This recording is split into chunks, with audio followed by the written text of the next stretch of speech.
Assalamualaikum warahmatullahi wabarakatuh. Hari ini kita akan membahas PSAK Syariah untuk akad musyarakah ya.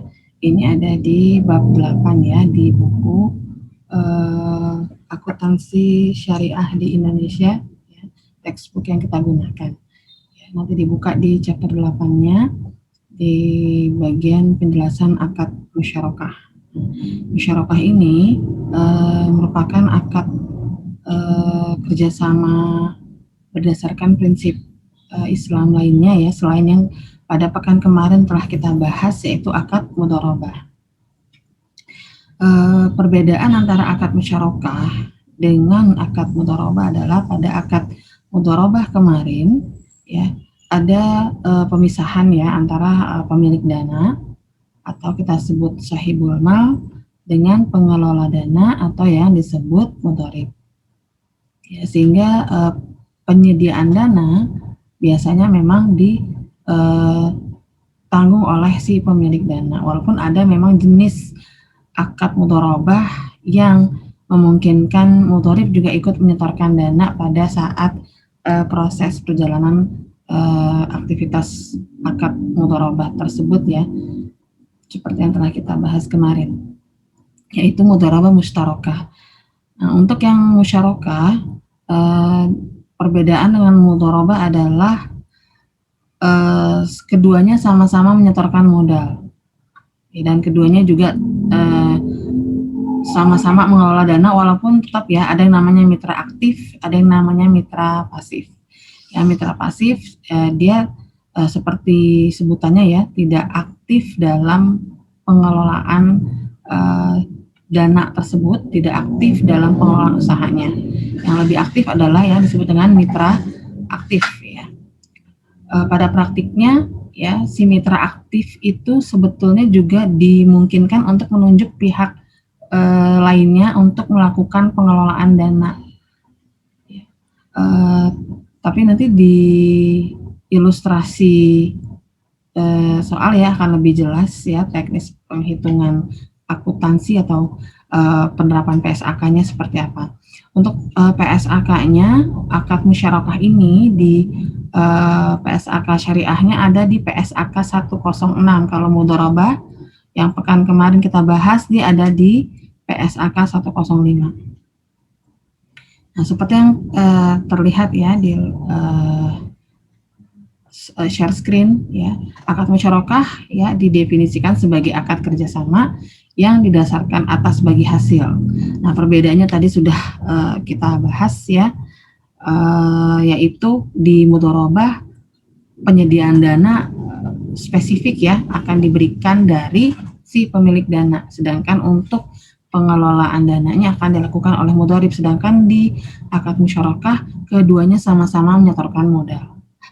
Ya, ketika terjadi keuntungan maka akan dibagikan sesuai dengan nisbah yang disepakati para mitra ini ya, sesuai dengan nisbah yang disepakati para mitra ya ketika akad ya. Jadi sama ya di setiap akad kerjasama ya, kesepakatannya atau perjanjiannya atau akadnya itu termasuk nisbah yang disepakati itu berapa ya. Jika jika akan menanamkan modal ya, menanamkan dana ya, itu ke area bisnis yang seperti apa itu harus disepakati ya, termasuk kalau yang tidak boleh ya, area bisnis apa yang tidak boleh diinvestasikan itu ke area mana saja itu harus disepakati ya. Jika terjadi kerugian seperti apa ya. Nah, di konsepnya ya, kerugian untuk akad musyarakah akan ditanggung sesuai dengan proporsi modal. Oke, di PSAK 106 di sini juga terdapat definisi akad musyarakah, kurang lebih sama dengan definisi yang tadi kita bahas ya, yaitu akad kerjasama antara dua pihak atau lebih untuk suatu usaha tertentu di mana masing-masing pihak memberikan kontribusi dana dengan ketentuan bahwa keuntungan dibagi berdasarkan kesepakatan, sedangkan kerugian berdasarkan porsi kontribusi dana atau modal. para mitra ya, jadi baik yang mengelola dana secara pengelola ya, yang pengelola aktif maupun yang tidak aktif atau pasif, sama-sama dia menyetorkan modal ya, menyediakan dana untuk mendanai usaha tersebut. Investasinya atau penyetoran modalnya dapat berbentuk kas, setara kas atau aset non kas ya, sama seperti yang di akad mudharabah kemarin. Ya, yang akan dicatat investasi musyarakahnya pada nilai pasar ya, sama ya seperti yang kita bahas, hampir sama seperti yang kita bahas di bagian akad mudharabah pada pekan yang lalu.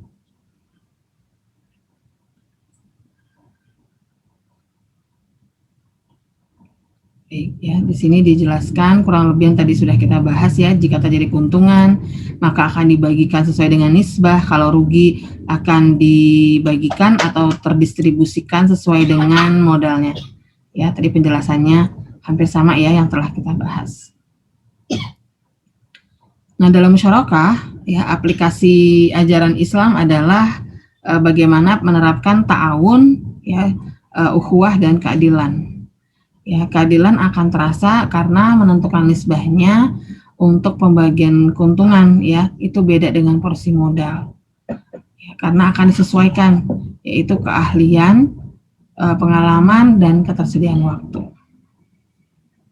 Ya, untuk menghindari adanya sengketa atau perselisihan, maka akad kerjasama harus dibuat secara tertulis dan dihadiri oleh para saksi. Nah, di dalam akad sudah harus mencakup tentang berapa modal yang akan disetorkan, bagaimana penggunaan modalnya, ya tadi sudah kita bahas ya, di area-area bisnis atau area usaha mana saja yang diperbolehkan, yang disepakati, kemudian pembagian kerja di antara para mitra, ya, nisbah yang digunakan sebagai dasar pembagian laba dan periode pembagiannya. Nah, jika terjadi hal yang tidak diinginkan, ya, atau terjadi persengketaan, di sini ya dijelaskan para pihak dapat merujuk kepada kontrak yang telah disepakati.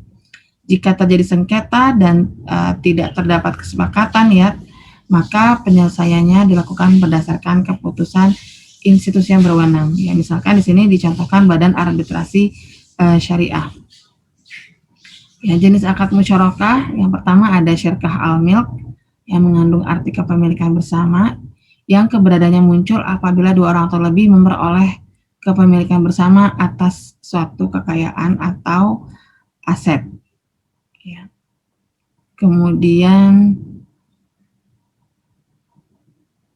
jenis yang kedua adalah syirkah al-uqud, yaitu kemitraan yang tercipta dengan kesepakatan dua orang atau lebih untuk bekerja sama dalam mencapai tujuan tertentu. Setiap mitra dapat berkontribusi dengan modal atau dana dan atau dengan bekerja.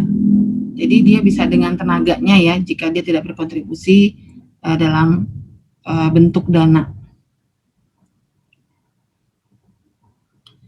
Disebutkan di sini syirkah jenis al-uqud dapat dianggap sebagai kemitraan yang sesungguhnya karena pihak-pihak yang berkaitan ya, yang terkait secara sukarela berkeinginan membuat suatu kerjasama investasi dan berbagi untung dan risiko. Berbeda dengan syirkah al-milk ya, dalam kerjasama syirkah al-uqud ini setiap mitra dapat bertindak sebagai wakil. Kalau yang di al-milk itu tidak dapat ya dilakukan seperti di al-uqud ini ya, tidak dapat menjadi wakil. Jadi setiap mitra bisa bertindak sebagai wakil dari mitra lainnya. Kalau al-uqud ya, kalau al-milk itu nggak bisa. Baik.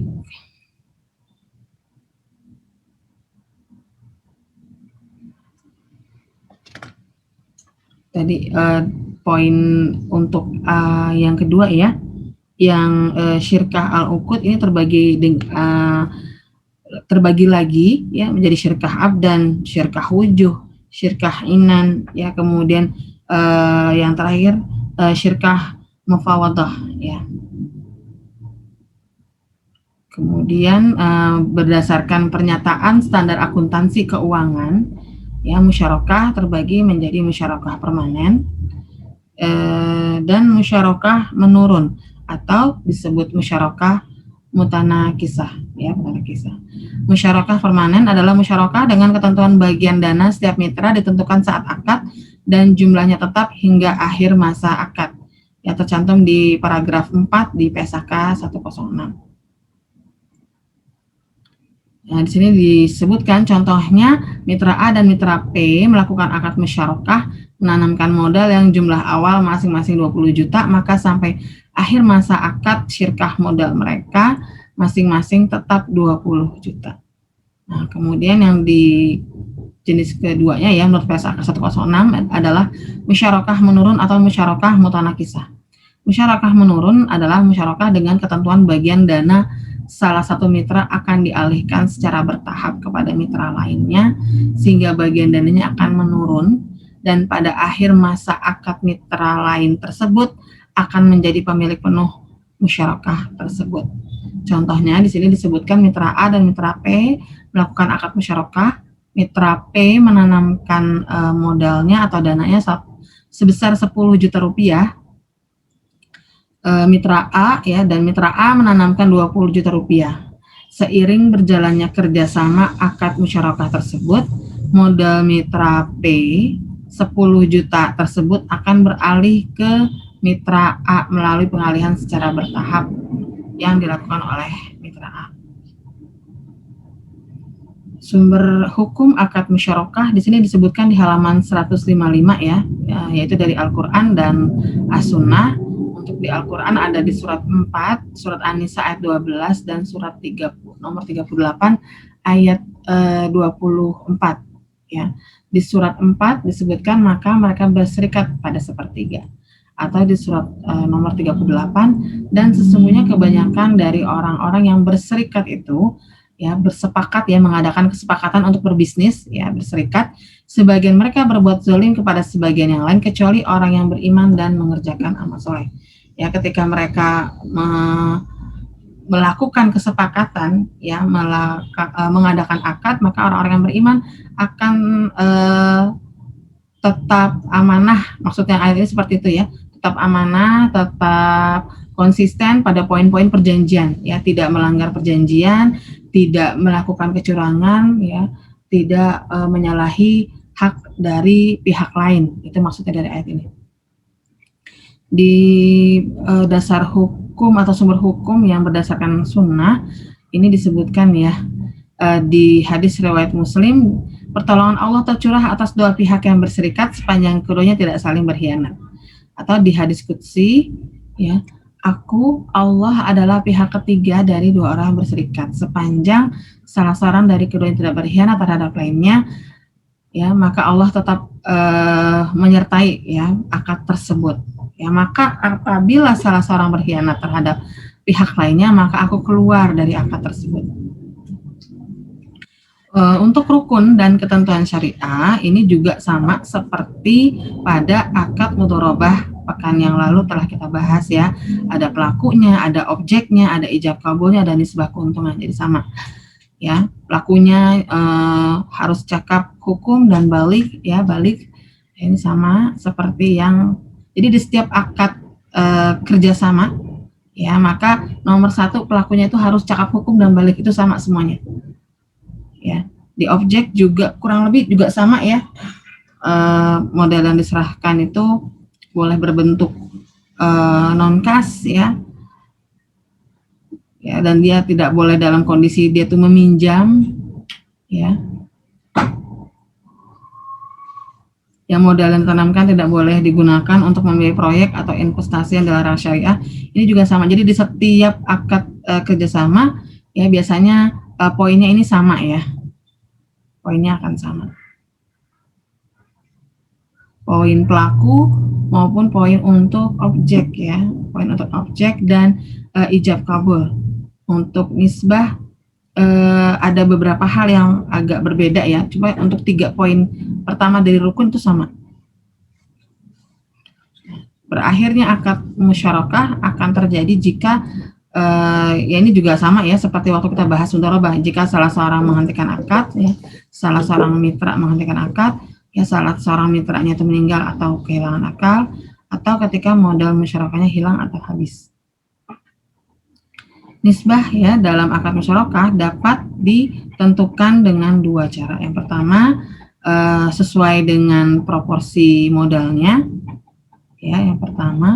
Kemudian yang kedua pembagiannya tidak proporsional dengan modal. Ya maksudnya yang di poin kedua ini dengan cara ini, ketika dia menentukan nisbah yang dipertimbangkan bukan hanya modalnya saja, tapi juga melihat atau mempertimbangkan tanggung jawab, pengalaman, kompetensi, ya, atau waktu kerja yang lebih panjang. Ya, mazhab di sini disebutkan mazhab Hanafi, Hambali, ya mengatakan bahwa keuntungan adalah bukan hanya hasil modal, melainkan hasil interaksi antara modal dan kerja. Bila salah satu mitra lebih berpengalaman, ya lebih ahli, yang memiliki ketelitian, ya maka disebutkan boleh baginya untuk mensyaratkan suatu bagian tambahan dari keuntungan sebagai ganti kontribusi pihak tersebut yang memang secara non keuangan dia sebetulnya kontribusinya itu besar tadi ya, karena dia punya kecakapan dalam hal melakukan negosiasi bisnis, kecakapan dalam hal merekrut pelanggan. Nah itu secara keseluruhan menghasilkan keuntungan bagi usaha ya, walaupun tidak kelihatan secara moneter ya, secara apa ya, nilai uang tuh nggak kelihatan memang. Nah, ketika konsepnya pembagian keuntungan akan dilakukan seperti nomor 2 ini, maka disebutkan ya diperbolehkan untuk orang yang berpengalaman atau memiliki kompetensi lebih tersebut untuk bisa mensyaratkan pembagian yang lebih untuk dirinya.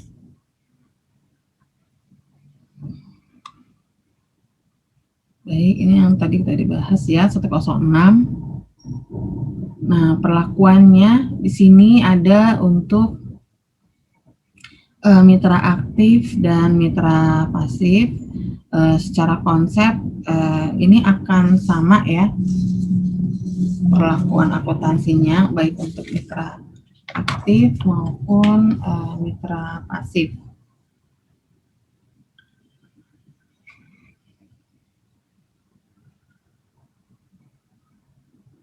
Yang pertama adalah ketika biaya salah satu mitra ya akan menyetorkan atau mengeluarkan biaya ya, maka jurnalnya adalah jika ketika mengeluarkan biaya tersebut dianggap sebagai bagian investasi musyarakah, maka dicatat sebagai penambah nilai investasi musyarakah, yaitu investasi musyarakah pada uang muka akad. Nah, sebelumnya pada saat dia ngeluarin biayanya, si mitra aktifnya itu dia akan mencatat uang muka akad pada kas.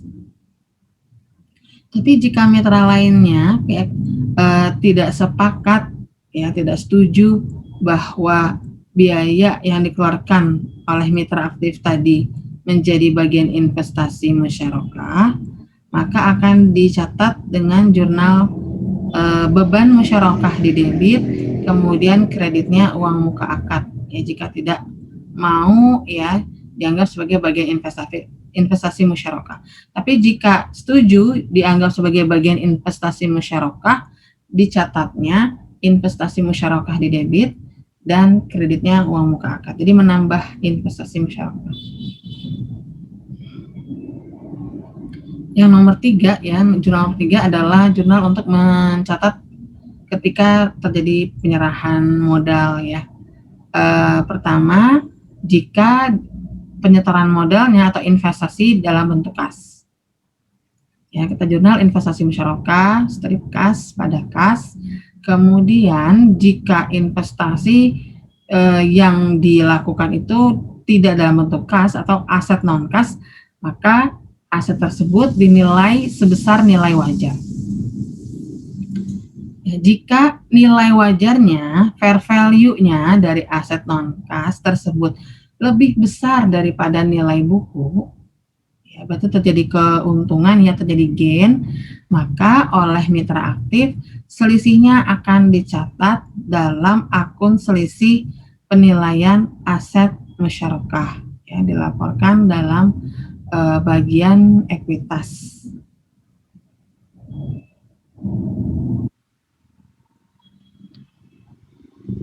Ya, jadi keuntungannya akan masuk di sini ya, di akun selisih penilaian aset musyarakah. Di situ akan dimasukkan angka hasil keuntungan ya, perbedaan antara nilai buku dengan nilai pasar. Ya, nilai buku diperoleh dari harga perolehan dikurangi akumulasi penyusutan berapa. Ya, harga perolehan akan dicatat di aset non kas, harga perolehan, kemudian akumulasinya di debit ya, kemudian investasi masyarakat akan dicatat pada nilai pasar. Untuk selisih penilaian aset musyarakah sendiri akan diamortisasi selama masa akad musyarakah menjadi keuntungan. Ya, jurnalnya selisih penilaian aset musyarakah pada keuntungan. Ya, jika nilai wajar aset non-kas yang diserahkan lebih kecil dari nilai buku, maka selisihnya dicatat sebagai kerugian dan diakui pada saat penyerahan non-kas.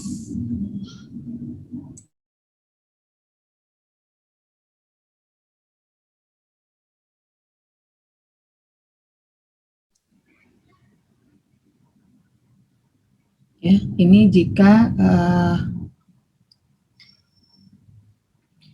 nilai wajar aset non-kas yang diserahkan lebih kecil ya dari nilai buku ya, maka terjadi kerugian. Nah, seperti di halaman 160 dicatatnya. Investasi musyarakah, kemudian akumulasi penyusutan, kerugian penurunan nilai pada aset non-kas.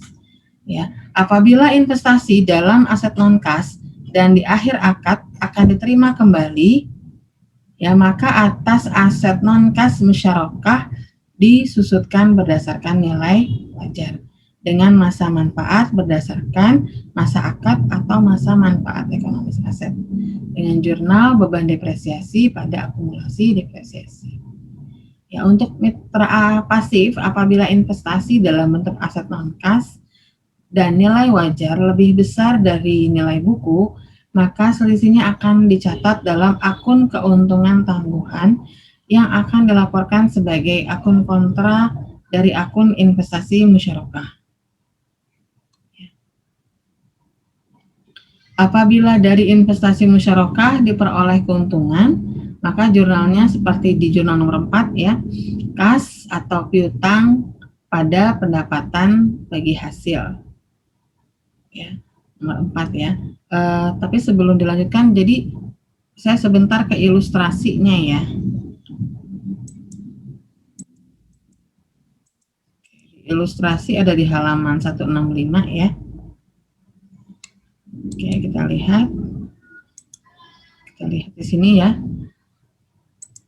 Nah, jika tidak disetorkan secara langsung, jadi pembagian keuntungannya tidak dibagikan langsung, maka jurnalnya piutang pendapatan bagi hasil pada pendapatan bagi hasil. Tapi kalau bagi hasilnya dibayarkan langsung, maka jurnalnya kas pada pendapatan bagi hasil. Ya, seperti itu ya. Ini ilustrasi yang menerapkan untuk jurnal yang tadi ada di halaman sebelumnya ya. Kita balik ke halaman tersebut. Oke, sebentar.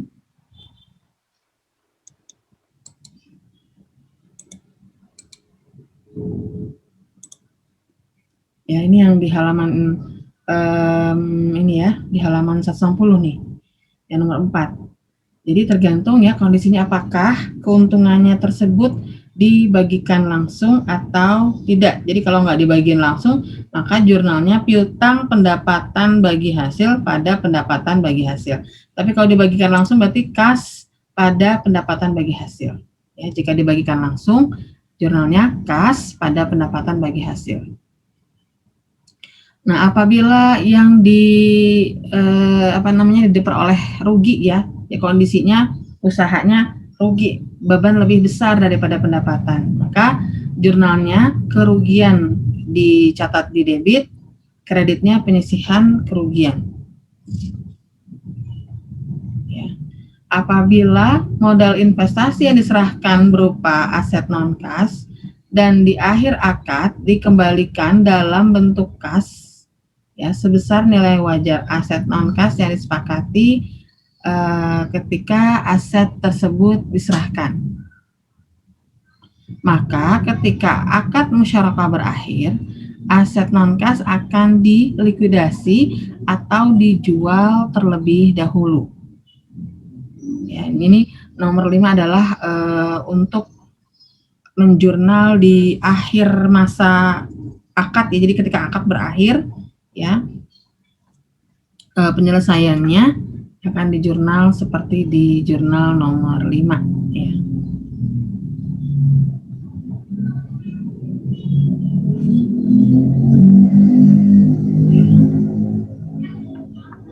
Atau lebih jelasnya juga ada di halaman 161 ini ya, pencatatan di akhir akad ya, di sini juga ada. Apabila modal investasi yang diserahkan berupa kas, jika tidak ada kerugian, jurnalnya bisa dibuat dengan kas pada investasi musyarakah. Tapi kalau terjadi kerugian, maka jurnalnya kas, kemudian penyisihan kerugian pada investasi musyarakah.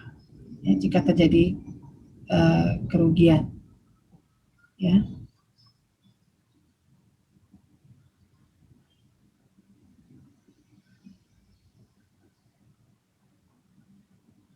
Baik.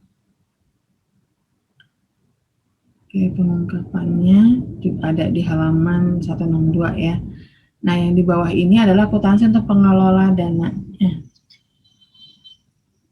Ya, pengelola dananya. Akuntansi untuk pengelola musyarakah dilakukan oleh mitra aktif atau pihak yang mewakili. Ya, dalam ilustrasi ini, pencatatan akuntansi untuk usaha musyarakah dilakukan oleh pihak ketiga. Jadi ini dilakukan seperti ini dengan asumsi ada perusahaan yang dibentuk lainnya atau ada pihak selanjutnya ya yang ditunjuk oleh mitra aktif. Ya.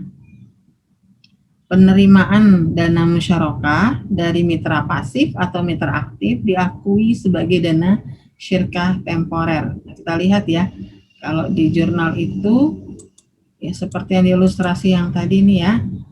Coba kita lihat.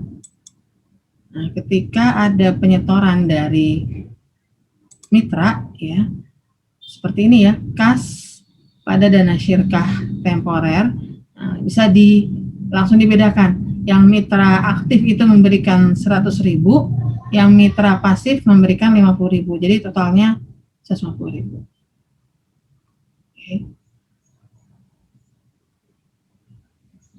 Ya, ini pada saat penyetoran awal. Ya, investasi musyarakah pada kas. Ya, investasi musyarakah pada kas untuk yang mitra aktif dia menyetorkan 100.000, yang mitra pasif dia menyetorkan 50.000. Ya, seperti tadi sudah dijelaskan ya, untuk pembayaran bagi hasil jurnal yang kas pada pendapatan bagi hasil jika bagi hasil itu dibayarkan secara langsung. Kalau tidak langsung dibagikan, maka jurnalnya piutang pendapatan bagi hasil pada pendapatan bagi hasil. Ya, ini dia 15 karena seperti bisa dilihat di sini ya, saya perbesar mungkin. Nah, di sini pendapatan yang diperoleh ya dari usaha ini adalah sebesar 100.000. Kemudian bebannya 80. Ya, bebannya 80 sehingga keuntungannya atau selisih dari antara pendapatan dan beban yang 20.000 tadi merupakan keuntungan dan akan dibagi sesuai dengan nisbah ini nih. Nisbah bagi hasil ini nih ya, 3:1. Nah, ketika diselesaikan untuk yang mitra aktif, yang kolom kedua ini ya, kolom kedua ini yang yang Ibu tunjuk ya, maka kita hitung 3/4 kalian kalikan dengan 20.000 sehingga didapatkan 15.000. Nah, untuk yang mitra pasif ya, dia 5.000 itu diperoleh karena dari nisbah ya 3/1, si mitra pasif berarti dia 1/4 dikali 20.000, maka dapat 5.000. Seperti itu ya.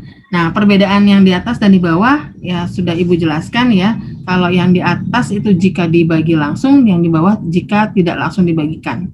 Nah, yang jurnal di kolom paling terakhir ya, kolom keempat itu untuk yang perusahaan tadi ya yang dibentuk. Nih ya, perusahaan bentukan. Dia akan mencatat kas atau piutang pada pendapatan, kemudian beban pada kas atau utang, kemudian pendapatan 100.000, bebannya 80. Nah, selisih keuntungannya dicatat dengan akun pendapatan yang belum dibagikan atau dalam kurung kewajiban 20.000. Kemudian dia akan menjurnal pendapatan yang belum dibagikan di debit pada kas karena di bagian ini dia sudah bagikan ya pendapatan bagi hasilnya sudah dibagikan kepada para mitra. Nah, ini penyajian saat dibagikan ya, kemudian di bawah ini penyajiannya.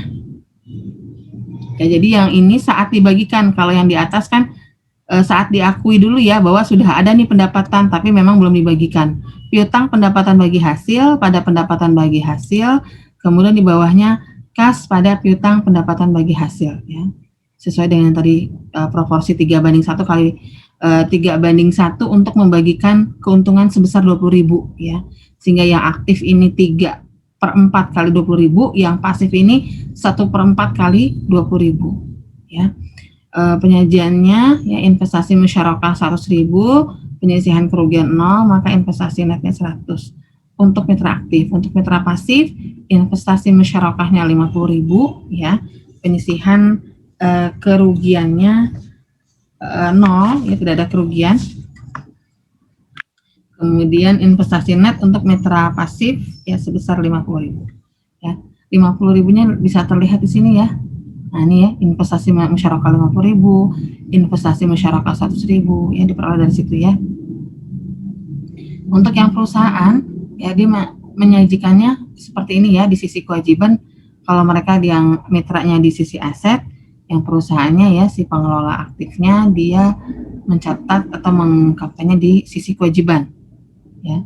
Seperti yang bisa dilihat ya, utang bagi hasil musyarakah 0, dana syirkah temporer 150.000 ya, penyisihan kerugiannya 0 ya, total dana syirkah temporernya 150.000. Nah, di tahun berikutnya ini kan posisinya adalah sudah beranjak setahun kemudian ya. Ini kan dia mulai 2012 nih. Ya, ini akhir 2012, kemudian ketika kita di baris yang ini nih, ini posisi sudah berjalan akhir di 2013 ya, jadi sudah setahun berikutnya. Di tahun 2013 ya, di sini disebutkan kondisinya adalah rugi ya, karena pendapatannya 85 ya, 85.000, bebannya lebih besar 100.000.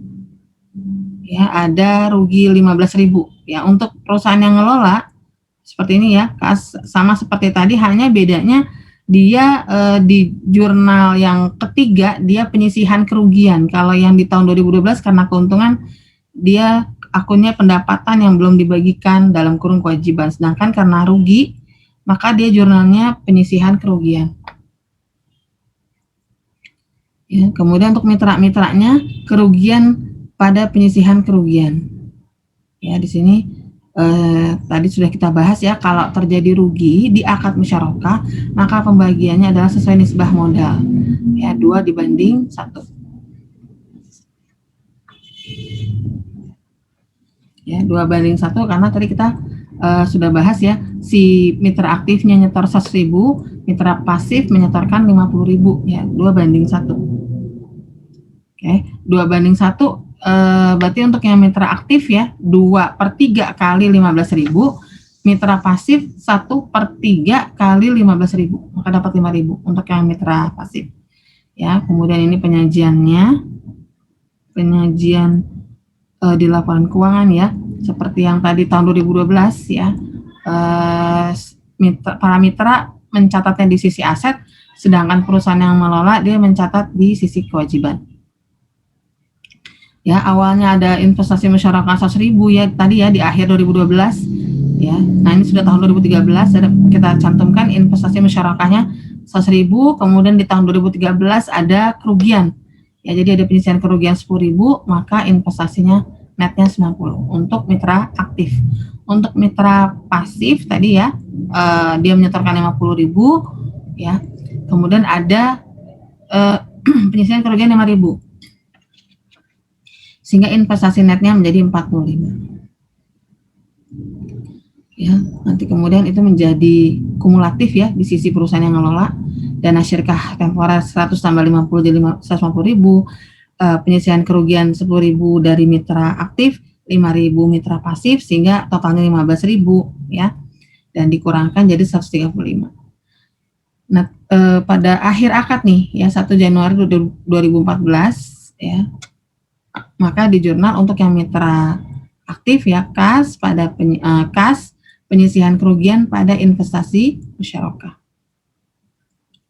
Kemudian di mitra pasif ya di jurnalnya kas, debitnya kas, debitnya lagi penyisihan kerugian, kemudian pada investasi musyarakah. Ya, ini seperti yang tadi jurnal di halaman 161 ya. Nah, untuk yang pengelola ya di jurnalnya ketika akhir akad dana syirkah temporer ya pada penyisihan kerugian, kemudian pada kas. Ya, ini jurnalnya ilustrasi untuk asumsi kalau modalnya atau investasi berupa kas. Nah, kalau yang B ini adalah kalau asumsinya pakainya bukan kas tapi aset non kas. Ya, maka seperti tadi kita sudah bahas ya, maka investasi musyarakahnya dicatatnya pada nilai pasar. Ya, nilai perolehannya ada di aset non kas nih, di akun aset non kas dicatatnya pada nilai cost-nya ya, harga perolehannya. Ya, kalau kita lihat cost itu 100 kemudian akumulasi 20.000 ya. Jadi nilai bukunya 80, nilai buku 80.000, nilai pasarnya 120. Jadi ada keuntungan 40. Kita lihat keuntungannya kita cantumkan ya, kita masukkan di akun selisih penilaian aset. Ya, ini untuk mitra aktif. Sedangkan mitra pasif, kondisi asetnya adalah dia cost-nya atau harga perolehan 50, akumulasi 10, berarti nilai bukunya 40. Ya, nilai buku 40 tapi nilai pasarnya justru lebih kecil ya, lebih rendah 30.000, maka loss atau rugi. Sehingga kita lihat dia membukukan kerugian di sini di sisi debitnya 10.000 ya.